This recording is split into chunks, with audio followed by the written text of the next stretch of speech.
In the prestigious detective academy, Blue, there was a genius named Ron Kamonohashi, a prodigy with a future as bright as the sun. Sadly, he gets expelled from Blue due to a practical exercise where all his pursued suspects met their end. Ron finds himself not only kicked out but also permanently banned from getting a detective license. Fast forward 5 years, and the super smart detective Ron is living a life of disappointment and monotony. However, his life takes an unexpected turn as Detective Totomaru from Tokyo Police Department knocks on his door, seeking help with a serial murder case. Ron gives his nod, and his detective brilliance takes the stage. Employing his inherited genius, he effortlessly cracks the case. But before we go deep into this tale, be the hero we need. Hit that subscribe button, sprinkle some love with likes, and drop us a comment. Meanwhile, Toto heads to Ron's apartment to see how he is doing. Ron swings the door open before Toto even knocks, eager to know if there's a new case. However, disappointment hits him, and he slumps onto the padded floor when Toto mentions there's no such case. Itching to solve more cases and nurture his inner detective, Ron outlines his plan to team up with Toto, positioning Toto as his puppet to carry out instructions for solving cases. Toto informs Ron that his boss, Amamiya, is the one who assigns cases, showing Ron a photo of her on his phone that was taken by a coworker. At the police department, another murder case has been found, but Amamiya gives Toto a different assignment, which is identified as a rubbish case that does not belong in the first division. Toto expects Ron to be uninterested in the case about coins missing from a piggy bank, but Ron is quick to put on a disguise and immediately sets out with Toto to investigate. The two go to the home of the girl who made the report about the piggy bank.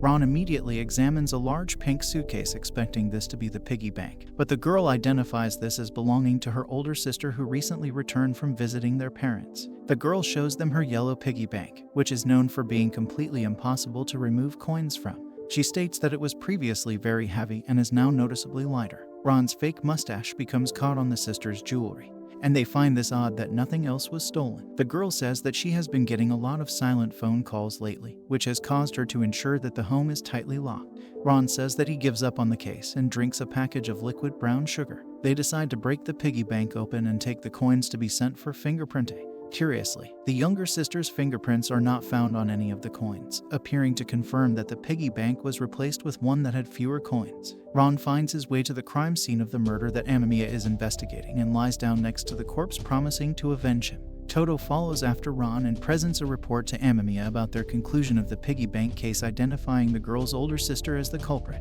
They believe that she broke the piggy bank, took coins out, and replaced it with a replica piggy bank. Toto goes further to identify the older sister as the murderer, describing how she must have encountered the man who was stalking her, used the piggy bank to hit him on the head in self-defense, and later placed other coins in a new piggy bank. She then used the large suitcase to transport his corpse to the riverbank. The older sister confesses that this is the truth, and Ron's kill on sight is activated, telling her that she should drown herself as she has no right to live in the world. She becomes hypnotized by this and runs to the river, continuing to run after Amamiya tackles her. Toto jumps into the river to save her. Ron later wakes up and realizes what happened, grateful to Toto for having saved the girl. At the police department, Amamiya explains to Toto further conclusions of the case, including fragments of the broken piggy bank found in the dead man's scalp and his fingerprint found in the house. Amamiya verbally reprimands Toto for his breaks in protocol regarding the case, but is also curious to know about the man whom Toto brought with him. Toto identifies Ron as Kamo, and Amamiya repeats this name in an amorous way. Toto goes to Ron's apartment, and again, Ron opens the door before Toto rings, excited to learn if there is another case to be solved. Toto reflects to himself that Ron is an odd duck, but he is interested in continuing to work with him. Ron calls this a special day as a puppet has been born. Meanwhile, in a faculty meeting at Blue Academy, Ron, identified as having been from Class 87, becomes the subject of discussion. He is suspected of resuming detective work in Japan, leading the headmistress to order an investigation, with Spitfire being the one to take on this task. Thanks for watching. To find out what happens in the next case of Ron and Toto, don't forget to subscribe. Stay tuned for more exciting updates.